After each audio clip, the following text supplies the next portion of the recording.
నేను వారి అంతరాత్మనే ఒకసారి అడగమంటున్నాను. మనం కలిసి పనిచేసినటువంటి ఆ కాలంలో పేరుని నాని అనేవాడు మీకు ఎక్కడన్నా తప్పుడు పని మీకు చెప్పటం కానీ, లాభాపేక్షతో మీకు ఒక ఆదేశం ఇవ్వటం కానీ, మీ మీద ఒత్తిడి చేయటం కానీ, లేదా పాత డీజీపీ గారు కూడా ఉన్నారు, రిటైర్డ్ డీజీపీ గారు కూడా, వారిద్దరూ నేను కలిసి పనిచేశాం. ఏనాడన్నా ఒక తప్పుడు పని, కక్కుర్తి పనికి మీ మీద ఒత్తిడి చేయటం, మిమ్మల్ని అడగటం, మిమ్మల్ని ఆదేశించటం ఇప్పుడు జరిగిందా? నా క్యారెక్టర్ మీకు క్షుణ్ణంగా దగ్గరగా చూసిన అధికారుల్లో మీరు ఉన్నారు. లేదు, రవాణా శాఖలో వందల మంది అధికారులు ఉన్నారు. ఏ అధికారి నన్ను అడగండి.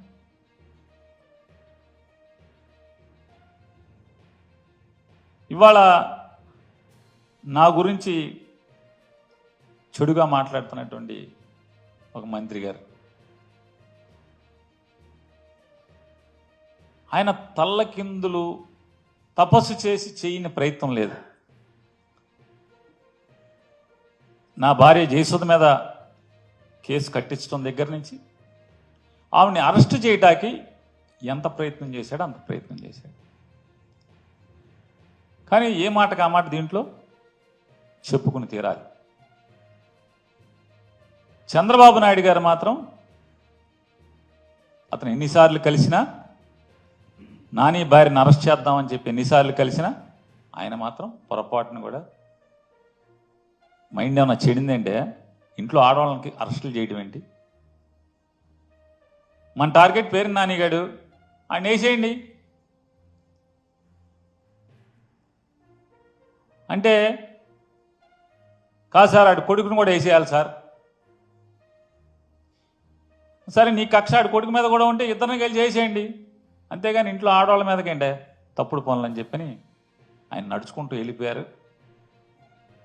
ఇది అధికారులు ఉన్నారు సాక్ష్యం, ఎమ్మెల్యేలు ఉన్నారు సాక్ష్యం. టీడీపీ ఎమ్మెల్యేలు కొంతమంది ఉన్నారు, అధికారులు కూడా ఉన్నారు. నాదెండ్ల మనోహర్ గారు కూడా పక్కనే నుంచుని ఉన్నాడు ఈ కాన్వర్సేషన్ జరిగినప్పుడు. తప్పే ఉంది. రాజకీయ వైరం మాకు చంద్రబాబు నాయుడు గారికి ఉంది, కానీ ఆయన హుందాగా ప్రవర్తించినప్పుడు చెప్తాం తప్పే ఉంది. ఇవాళ రాజకీయ కక్ష లేదని మాట్లాడతారు. రాజకీయ కక్ష లేకపోతే సరాసరి మేనేజర్ మీద, నా మీద ఇప్పుడు జరిగే ప్రయత్నం అదే కదా. రేపో ఎల్లుండో, ఎందుకంటే 2వ తారీఖు స్క్వాష్ ఏదో వేసినట్టున్నారు మేనేజర్ ఇంట్లో వాళ్ళందరూ. 2వ తారీఖు ఏదో వాయిదా పడినట్టు ఉంది. 2వ తారీఖు లోపు ఎక్కడన్నా గాలించి ఆ మేనేజర్ని తీసుకొచ్చి అతనితో బలవంతంగా 4 పీకో 10 పీకో తెలకాయితల మీద సంతకాలు పెట్టించి నా పేరు రాసుకుని నన్ను అరెస్ట్ చేయడమే కదా ఇక మిగిలి ఉన్నది. మనకు అర్థమవుతున్నది కదా, నన్ను నా కొడుకుని ఇద్దరిని అరెస్ట్ చేయడమే కదా ఇక మిగిలి ఉన్నది. కానీ ఇంట్లో ఆడవాళ్ళ జోలికి వెళ్తాం ఎంతవరకు అని అడుగుతున్నాను నేను అబద్ధం చెప్పాల్సినటువంటి పని లేదు. ఇది 100%, 100కి 100% జరిగింది. కావాలంటే అది బాగోదు కాబట్టి ఏ తారీఖు ఎన్ని గంటలకి ఎక్కడ కూడా నేను చెప్పగలను. ఈ కాన్వర్సేషన్ జరిగింది. చంద్రబాబు నాయుడు గారు ఆడవాళ్ళని అరెస్ట్ చేయడం అంటే, ఇంట్లో ఆడవాళ్ళని అరెస్ట్ చేస్తారండి, బుద్ధి లేదా అని తిట్టినా కూడా బెయిల్ రాకుండా విపరీతమైన డిలే ప్రయత్నం చేస్తూనే వచ్చారు. 13వ తారీఖున బెయిల్ పిటిషన్ మూవ్ చేస్తే ఉద్దేశపూర్వకంగా పీపీల్ని మార్చి, పీపీల్ని సెలవులు పెట్టించి 27వ తారీఖు వరకు, అది కూడా బలవంతంగా జడ్జి గారు నేను ఎట్టి పరిస్థితుల్లో వాయిదా ఇవ్వను, ఇవాళ చేసేస్తాను అని చెప్పిన తర్వాత 27వ తారీఖు చేయాల్సిన పరిస్థితి వచ్చింది. మనం పండించే పంటకు డిమాండ్ రావాలంటే అది కన్జంప్షన్ కూడా జరగాల్సిన అవసరం ఉంది. కన్జంప్షన్ జరగకపోతే చాలా ప్రాబ్లం వస్తుంది. కాబట్టి ఈ విషయం కూడా మనం గుర్తుపెట్టుకోవాల్సిన అవసరం ఉంది. ఇప్పటి నుంచి త్రూ టెక్నాలజీ ఉపయోగించి రైతుల ఖర్చు తగ్గించి ఆదాయం ఎట్లా పెంచాలి.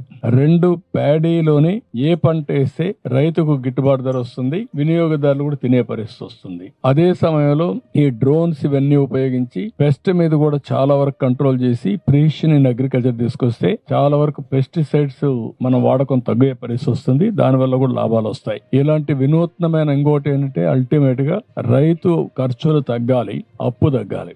హైయెస్ట్ డెట్ ఉండే రాష్ట్రం ఆంధ్రప్రదేశ్ రాష్ట్రం. ఒకవేళ రైతులందరూ కన్జంప్షన్ కూడా తీసుకోవచ్చు, ఒక వ్యవసాయానికే కాకుండా కన్జంప్షన్ లోన్స్ కానీ అదర్ పర్పస్ తీసుకోవచ్చు, కానీ ఇంత అప్పు ఉండడం కరెక్ట్ కాదు. పోయినసారి నేను చూశాను, ఆ ఊర్లో రైతుతో మాట్లాడితే ఒకటే చెప్పారు. వాళ్ళ అనుభవం ఏంటంటే పోయిన సంవత్సరం వర్షాలు పడ్డాయి. వర్షాలు పడిన తర్వాత ఆ పంట చేలల్లోనే కుళ్ళిపోయింది, మగ్గిపోయింది. దానికి డ్రైన్స్ రిపేర్లు చేయలేదు. ఎప్పుడైతే డ్రైన్స్ చేయలేదో డ్రైన్స్ లో నీళ్లన్నీ పోవాల్సిన నీళ్లు డ్రైన్ అవుట్ కాలేదు, పొలాల్లో ఉండిపోయినాయి. పంట వచ్చింది, అక్కడి నుంచి మొత్తం పంట పడిపోయింది, దెబ్బతినే పరిస్థితికి వచ్చారు.